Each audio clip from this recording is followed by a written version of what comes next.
Hello नमस्ते सर्व ताईदादांना श्री स्वामी समर्थ. मी रुपाली आजच्या ब्लॉगमध्ये सर्वांचं स्वागत करते. तर चला, सकाळची सुरुवात झालेली आहे आणि राहुलची परीक्षा चालू आहे. तर राहुलला सगळ्यांनी परीक्षेसाठी छान अशा शुभेच्छा द्या. राहुलचे पेपर सगळे चांगले जावेत म्हणून. तर चला, सकाळची सुरुवात झालेली आहे. आता हे नवीन डॉग आलेले आहेत आणि ते सुद्धा चपातीची त्यांनाही सवय झालेली आहे. त्यांना चपाती दिल्याशिवाय ते जात नाहीत. आणि आजचा ब्लॉग सगळ्यांनी पूर्ण पाहायचा आहे का, तर माझं खूप दिवसाची इच्छा होती, ती पूर्ण झालेली आहे. तर आजचा ब्लॉग सगळ्यांनी कंटिन्यू पाहायचा आहे आणि न स्किप करता पाहायचं आहे. आणि लाईक नवीन असाल तर लाईक सबस्क्राईब करायला विसरू नका. तर चला, सकाळची सुरुवात झालेली होती. सकाळचं दूध आलं होतं, गाईचं दूध असतं आपल्या इथं, तर ते गाईचं दूध होतं. तर परीने 1 चमचा दूध घेतलं होतं तिला चेहऱ्याला लावायसाठी. तर तिचं चालू असतं बघा, सकाळची काय ना काहीतरी चेहऱ्याला लावण्याचं सारखं चालू असतं. तर तिला आता कसं पिंपल्स वगैरे येतात, त्यामुळे आपलं थोडंसं कच्चं दूध पण लावते. आणि तिची स्किन अशी ड्राय आहे, त्याच्यामुळे कोरडी स्किन असल्यामुळे थोडंसं गाईचं दूध जर मुलींनी लावलं चेहऱ्याला तर त्यांचा चेहरा चांगला राहतो. आणि सकाळी सकाळी परीच्या पप्पांचं चाललेलं आहे वाटा वगैरे धुवून काढायचा. त्यांची आंघोळ सगळी झालं होतं आणि आमची पण माझी आंघोळ झाली होती. आणि मग मला ही पूजा करून घ्यायची होती. तर त्यांनी वाटा स्वच्छ असं धुवून घेतलं होतं.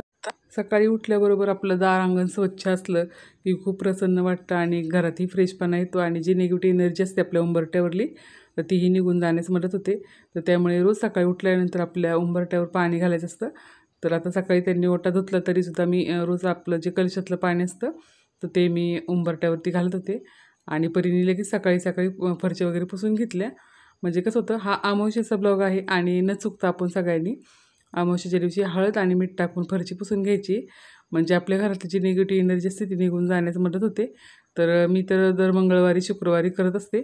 तर तुम्हीसुद्धा मंगळवारी शुक्रवारी नक्की हळद आणि मीठ, मोठं मीठ जास्त आपलं खडा मीठ, तर ते घालायचं आहे आणि फरशी पुसून घ्यायची. तर आता सगळं दारांगण स्वच्छ झालं होतं. आणि आमच्या इथे बघा किती पाऊस झालेला आहे. तर खूप पाणी पण साठलं होतं साईडनी. आणि सकाळी सकाळी रांगोळी संपली होती, त्यामुळे मी म्हटलं की रांगोळी भरून घ्यायची आता डब्यामध्ये. का तर सगळे रांगोळीचे कलर जे होते ते थोडे थोडे राहिले होते. तर सकाळी बघा पूजा करायला बसले आणि रांगोळी पाहिली पहिल्यांदा. तर रांगोळी खरंच खूप थोडीशी राहिली होती. तर म्हटलं पहिल्यांदा रांगोळीचा डबा भरून घ्यावा आणि मग देवपूजेला सुरुवात करावी. तर देवाचं सगळं साहित्य काढलं. स्वामींचा ड्रेस वगैरे बदलायचा होताच.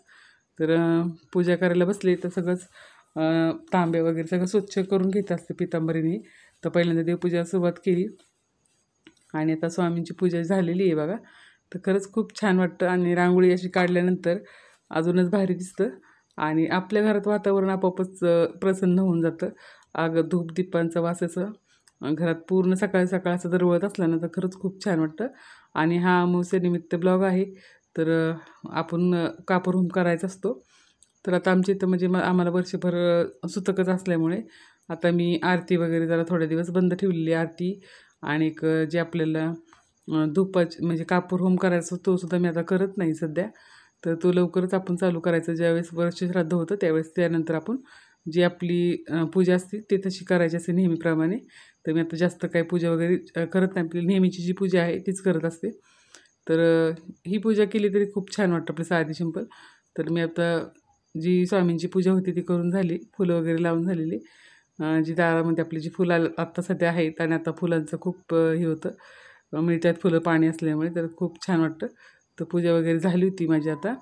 आणि त्यानंतर दारात वगैरे रांगोळी काढून घेतली होती मी आणि अगरबत्ती लावायची ती राहिली होती. तर चला ते करून झाल्यानंतर आजचा दिवस खूप छान होणार आहे. का तर माझी खूप दिवसाची इच्छा पूर्ण होणार आहे. काय झालं होतं आता तुम्हाला सगळं डिटेलमध्ये सांगणार आहे मी. की चला तर परी आणि परीचे पप्पा गेले होते गॅस शेगडी आणण्यासाठी. माझी जुनी जी शेगडी आहे त्याचं बटन तुटलं होतं. आणि 2-3 वेळा खर्च करूनसुद्धा 400-500 रुपये खर्च येत होता. त्यापेक्षा म्हणलं आता नवीनच शेगडी घ्यावं. आणि ही जी शेगडी आणलेली आहे ही परीच्या चॉईसने आणलेली आहे तिनेच. तर ती घेऊन आली बघा. आणि फक्त ती सांगत होतीच की आता आपल्या पहिल्या जुन्या शेगडीपेक्षा ही शेगडी खूपच मोठी आहे. आणि किचन वाटा असा जास्त म्हणजे सांगत होती साईज किती ती. तर मी आत्ता पहिल्यांदा पूजा करण्याच्या अगोदर तुपाने स्वस्तिक काढून घेतलेले. जे आपलं गाईचं तूप असतं तर त्याने आपलं साजूक तूप असतं त्याच्याने आपल्याला स्वस्तिक काढून घ्यायचं असतं. आणि त्यानंतर कुंकाचं बोट त्याच्यावरती फिरवायचं. म्हणजे कधीही आपल्याला ज्यावेळेस आपण किचन वाट्याची पूजा करतो तर साजूक तुपाने स्वस्तिक काढून घ्यायचं असतं आपल्याला तिथं. आता अन्नपूर्णा देवीचा तिथं वास राहतो आणि आपण छानही वाटतं आपल्याला पूजा वगैरे केल्यानंतर. तर मी तुपानी करून घेतलेले आहे आणि त्यानंतर त्याच्यावरती कुंकाची बोटं ओढलेली आहेत. तर तुम्हीही दर मंगळवारी शुक्रवारी अशी पूजा करू शकता पूर्ण आपल्या किचन ओट्याची. आणि तिथं तुम्हाला धूपदीप लावायचा आहे, तर मी ही सुद्धा लावलं होतं आता. आणि त्यानंतर परीनेसुद्धा पूजा करून घेतलेली आणि आम्ही दोघींनी पूजा केली. आणि आज तुम्हाला मी आंब्याची रेसिपी म्हणून आंब्याचा शिरा दाखवणार आहे. तर आंबे आणले होते आणि त्यानंतर तुम्हाला रेसिपी चालू करून दाखवते आता मी काय करणार आहे आंब्याची रेसिपी. तर आता मँगो शिरा बनवायचं चाललेलं आहे. तर आंब्याचा पल्प असं काढून घेतला मी पूर्ण मिक्सरच्या भांड्यामध्ये आणि साखर, ड्रायफ्रूट थोडेसे आणि रवा आणि जे तूप जे आहे तुम्हाला दिसते ते सुद्धा आपण घरीच बनवलेलं तूप आहे. हे गाईच्या तुपाचंच गाईच्या साईपासून बनवलेलं तूप आहे. तर कढई खूप गरम झाली होती बरं का गप्पाच्या नादामध्ये माझ्या. तर मी आता कढई गरम झाली होती तर तूप घालून घेतलेलं आहे आणि त्यानंतर रवा घातला आणि पटपट हलवून घेतलं. त्यानंतर मग एकदम रवा छान असा गोल्डन ब्राऊन होत आला की त्यामध्ये थोडंसं 2-3 चमचे तूप टाकून घ्यायचे आणि त्यानंतर ड्रायफ्रूट टाकून आपल्याला मध्येच भाजून घ्यायचे. का तर सेपरेट भाजून घेतले आणि मध्ये भाजले तर एकच होते, त्यामुळे मी मध्येच टाकून घेत असते. आणि पूर्ण गोल्डन ब्राऊन रवा होत आला त्यानंतर आपल्याला साखर घालून घ्यायची आहे त्यात आणि थोडासा अजून कलर चेंज होऊन द्यायचा आहे. आणि त्यानंतर जो आपण आंब्याचा पल्प काढून घेतलेला आहे, तर म्हणजे वाटून घेतलेला आहे आंबा, तो आपल्याला घालून घ्यायचा आहे त्यात. तर छान असं त्याला पाणी वगैरे काही घालायचं नाही आणि थोडंसंच आपल्याला अर्धी वाटी किंवा 1 वाटी दूध घालायचे म्हणजे रवा एकदम मऊसूद होतो. त्यासाठी आपल्याला थोडंसं दूध घालायचं आहे. मी मगाशी सांगताना थोडंसं विसरले, तर आपल्याला दूधसुद्धा घालायचं आहे. तर ज्या वाटीने मी आंब्याचा पल्प करून घेतला होता त्याच वाटीने आपल्याला 1 वाटी दूध घालून घ्यायचं आहे. तर मी त्याच वाटीने एक रवा घेतला होता आणि तेवढ्याच वाटीने आपल्याला आंब्याचा पल्पसुद्धा घ्यायचं आहे.